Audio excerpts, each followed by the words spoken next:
ഒമാന്റെ ആകാശ പദ്ധതിക്ക് master plan പഠനമൊരുങ്ങുന്നു.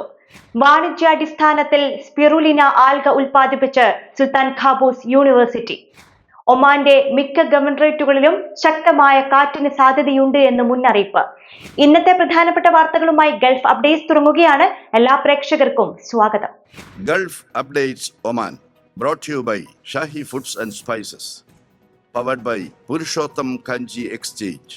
ഒമാന്റെ ആധുനിക ആകാശ സഞ്ചാര പദ്ധതിയായ advanced air mobility master plan തയ്യാറാക്കുന്നതിനുള്ള കൺസൾട്ടൻസി പഠനം വൈകാതെ ആരംഭിച്ചേക്കും.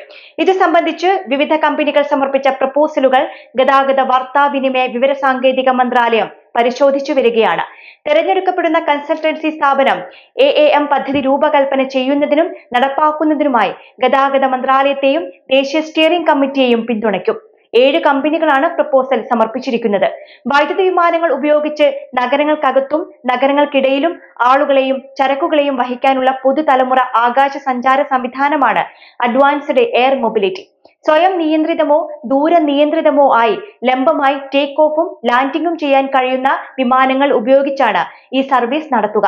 അർബൻ എയർ ടാക്സികൾ മുതൽ ദൂരപ്രദേശങ്ങളിലേക്കുള്ള മെഡിക്കൽ സാമഗ്രികളുടെ വിതരണത്തിനു വരെ ഇവയുടെ സാധ്യത ഉപയോഗപ്പെടുത്താനാകും. അഡ്വാൻസ്ഡ് എയർ മൊബിലിറ്റി പദ്ധതിയിലൂടെ ഭാവിയിലെ വ്യോമ ഗതാഗത രംഗത്ത് ഒരു പ്രധാന കേന്ദ്രമാവാൻ ലക്ഷ്യമിട്ടാണ് ഒമാന്റെ പ്രവർത്തനങ്ങൾ. വാണിജ്യാടിസ്ഥാനത്തിൽ സ്പിറുലിന ആൽഗ ഉൽപ്പാദിപ്പിച്ച് ശാസ്ത്രീയ നേട്ടവുമായി സുൽത്താൻ ഖാബൂസ് യൂണിവേഴ്സിറ്റി.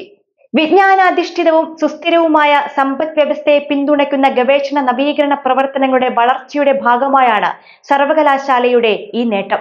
ഉയർന്ന പോഷക മൂല്യമുള്ളതിനാൽ ലോകത്തെ വ്യാപകമായി കൃഷി ചെയ്യുന്ന മൈക്രോ ആൽഗകളിൽ ഒന്നാണ് സ്പിറുലിന. ഇതിൽ 60 മുതൽ 65% വരെ പ്രോട്ടീൻ അടങ്ങിയിട്ടുണ്ട്.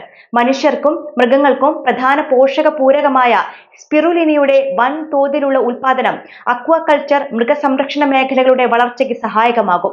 കൃഷി മത്സ്യബന്ധന ജലവിഭവ മന്ത്രാലയത്തോടൊപ്പം സുൽത്താൻ ഖാബൂസ് സർവകലാശാലയിലെ ഗവേഷണ സംഘമാണ് പദ്ധതിക്ക് നേതൃത്വം നൽകിയത്. കൃഷി മത്സ്യബന്ധന വികസന ഫണ്ടിന്റെ 80,000 ഒമാനി റിയാലിന്റെ സാമ്പത്തിക സഹായത്തോടെ നടപ്പാക്കുന്ന പദ്ധതിക്ക് SQU കാർഷിക പരീക്ഷണ സ്റ്റേഷനിലെ alga unit supervisor doctor Hafiz Ali Al മഹറൂഖിയാണ് നേതൃത്വം നൽകുന്നത്. ഒമാനിലെ കാലാവസ്ഥയ്ക്ക് കൂടുതൽ അനുയോജ്യവും ഉയർന്ന ഉൽപാദന ശേഷിയുള്ളതുമായ സ്പിറുലിന ആൽഗ ഇനങ്ങളെ രാജ്യത്തേക്ക് കൊണ്ടുവന്ന് വികസിപ്പിക്കുകയാണ് ലക്ഷ്യം. ചൊവ്വാഴ്ച വൈകുന്നേരം മുതൽ ഒമാനിലെ മിക്ക ഗവർണറേറ്റുകളിലും വടക്കു പടിഞ്ഞാറൻ കാറ്റുകൾ ശക്തമായി ബാധിക്കുമെന്ന് സിവിൽ ഏവിയേഷൻ അതോറിറ്റി മുന്നറിയിപ്പ് നൽകി. അടുത്ത ദിവസങ്ങളിലായി കാറ്റ് തുടരാൻ സാധ്യതയുണ്ടെന്നും മരുഭൂമിയിലും തുറന്ന പ്രദേശങ്ങളിലും പൊടിയും മണലും ഉയരുന്നത് മൂലം കാഴ്ച പരിധി കുറയാനിടയുണ്ടെന്നും അതോറിറ്റി അറിയിച്ചു. കടൽ പ്രദേശങ്ങളിലും ജാഗ്രതാ നിർദ്ദേശം പുറപ്പെടുവിച്ചിട്ടുണ്ട്. ഒമാൻ തീരത്ത് തിരമാല 2.5 മീറ്റർ വരെ ഉയരത്തിലെത്താൻ സാധ്യതയുണ്ട് എന്ന് CAA വ്യക്തമാക്കി. ഇത് ചെറിയ ബോട്ടുകൾക്കും കടൽ യാത്രകൾക്കും അപകട ഭീഷണി ഉയർത്തും.